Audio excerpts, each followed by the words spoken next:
so excited. My box has finally come.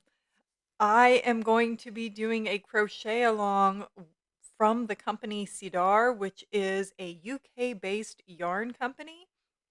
And I have done a number of their crochet alongs, but this is the first time I've actually ordered the kit from them in the UK. So the box has finally come and I'm super excited. I'm only a couple days late starting. So these are all the colors that we're going to be using in this crochet along. And there's a special commemorative patch that is going with this one. And the only way you could get it was by buying their kit.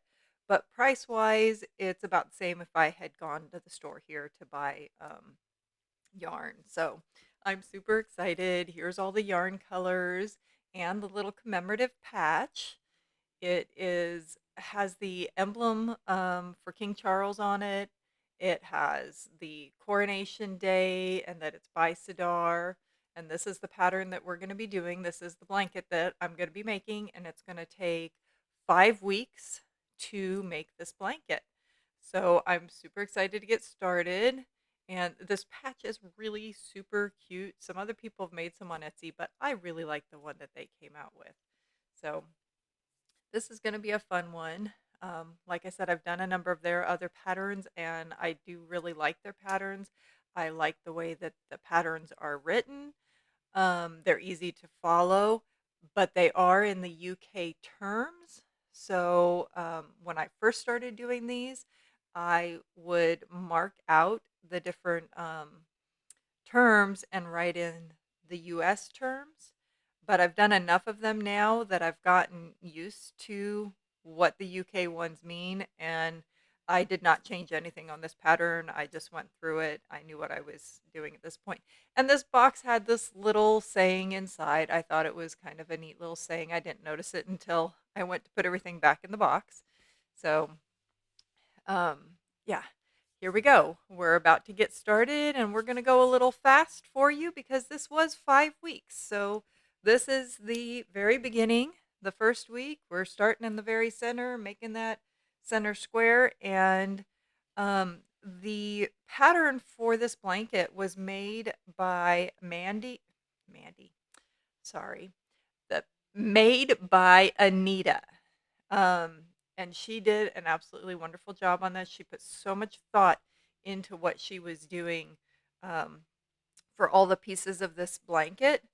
And it all has to do with King Charles. It's a coronation crochet along. In each separate thing, so as we work, I'll explain some of the different things that where her thought process was as she did this, because it was really kind of neat. So we're working that center square here, and it was really enjoyable. Normally when I've done theirs before, I've used yarn from my stash, or I have one pattern of theirs that I've actually done multiple times, so I've done different themes with it. But I usually use my own yarn and my own size hook, and it makes the blankets a little bit bigger than what theirs are. And this time, because I was using their kit and I couldn't just run to the store to get more yarn if I ran out, I did use their size hook and everything. And it is the project, the end size is a little bit small for me and my height and my very tall family, but I still am really happy with it. It will work for a little throw. It'll cover my legs, but it won't go any higher than that.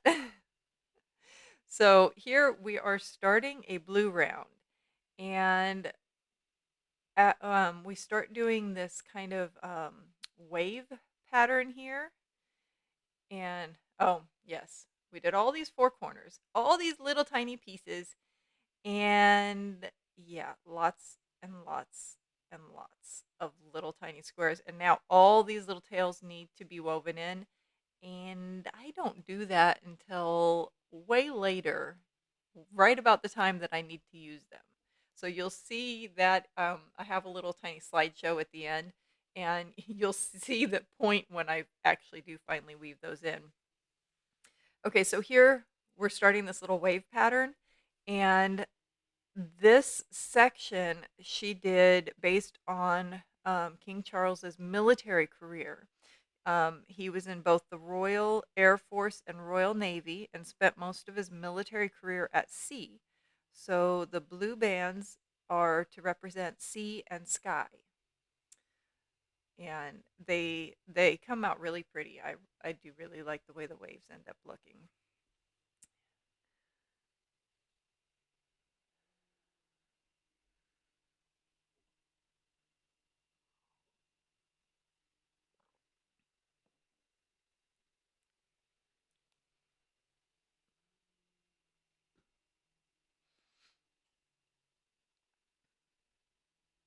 They're a little bit tricky though. You got to make sure each row you do the stitch pattern's the same, but you have to start on a different stitch so that they wind up the same and make a nice square and don't continue to be wavy. But I think it looks really cute. So here we're going to start in a green section, and she did this section um, because King Charles is a conservationist, and he is an active campaigner for climate change for over 5 decades. He had first warned about the problem of plastics in the ocean in 1971. He's passionate about protecting marine ecosystem. He's championed organic food production on his, I'm probably not going to say this right, Duchy of Cornwall estate, and he's a keen organic gardener on his personal estate at Highgrove. And she said that she used the light colors, these light blues and greens, because they kind of represented the effect of watercolor painting. And King Charles is an artist, and personally, I did not know that. Um, he is a keen watercolor painter, and he first took up painting over 50 years ago. And he is now one of the United Kingdom's most successful living artists. And his favorite subject to paint are the countryside and the sea, which goes well with these different areas that she had done, the waves and the grasslands and stuff. So that was kind of a neat thing. And so I learned something new I did not know before. And being an artist myself, I could really appreciate that aspect of it.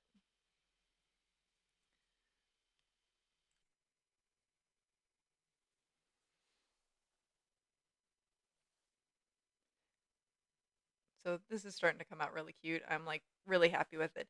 And the little tiny rose that I have hanging in the center, that's there for a reason.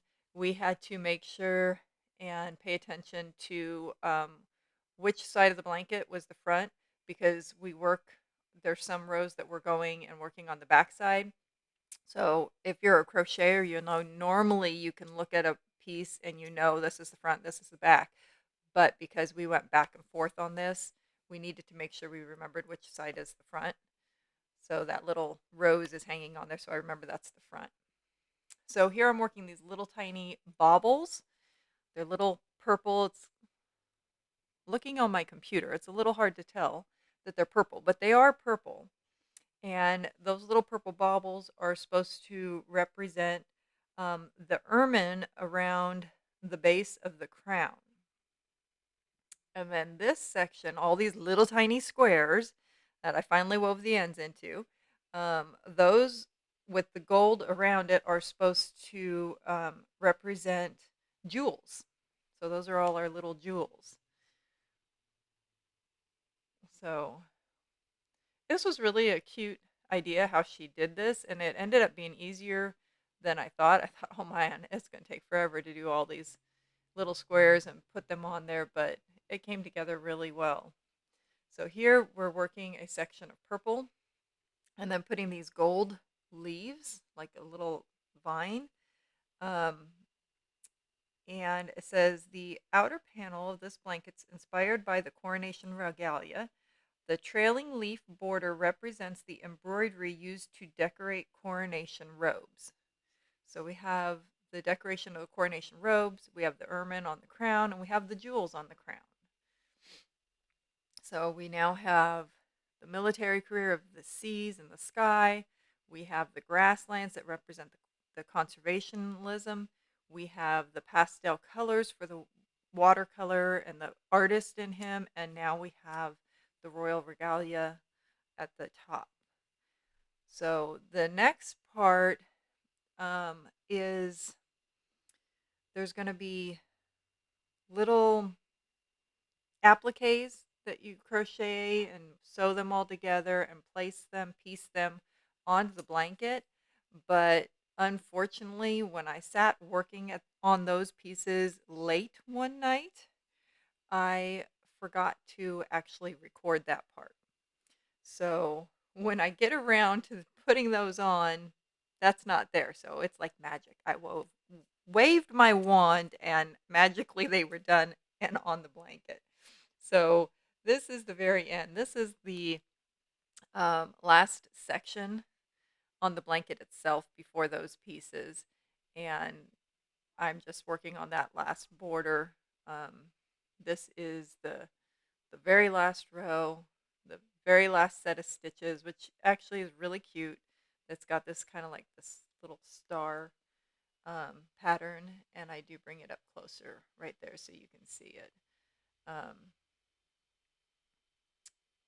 so I'm going down into different rows and creating a little cluster there. So here it is. This is the end. This is one corner, and there's the crown with the jewels and the ermine, like what we did on the sides. And the next corner is the orb and scepter. So again, to do specifically with the king, the orb and scepter.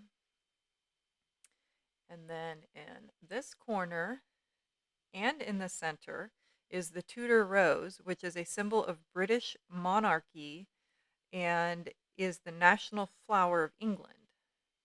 And she did do some other ones that you could have done in place of some of these, like some people who are in other countries over there. She had done a daffodil for Wales, shamrock for Northern Ireland, and a thistle for Scotland.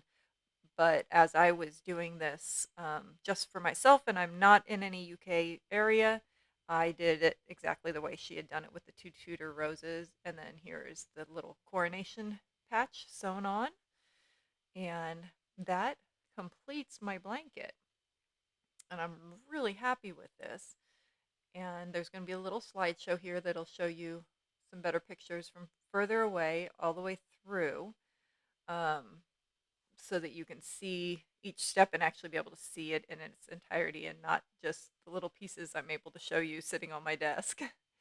But I hope you enjoy this. Drop a comment. Let me know what you think. If you like it, click like. If you'd like to see more, click subscribe. I hope you come and join us some more. Check out some of my other videos. I've got a number of shorts. I've got some other long videos. Usually if you see a short, a lot of times there's a video that goes along with it. So if you see something you like there, go back and check and see if there's another video that shows you more of it. And so now I'm pulling back so you can see the blanket a little bit more. It's so soft, and they're crochet blankets are just so comfy and cozy. I just love cuddling into a crochet blanket. And my dogs do too. As soon as they see that blanket come out, they come running. They're like, "Oh, I want in it." So I have to be careful when I'm working on something like this. I have a little one that I'll throw over the dogs, like, "Okay, you can get under this, but you cannot mess with what I'm working on, especially if it's for an order." So there's all four corners all together.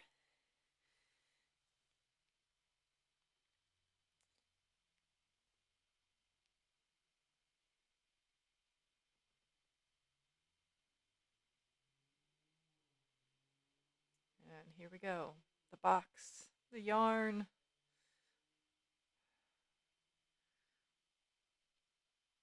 That was week 1. This was in week 2, I think.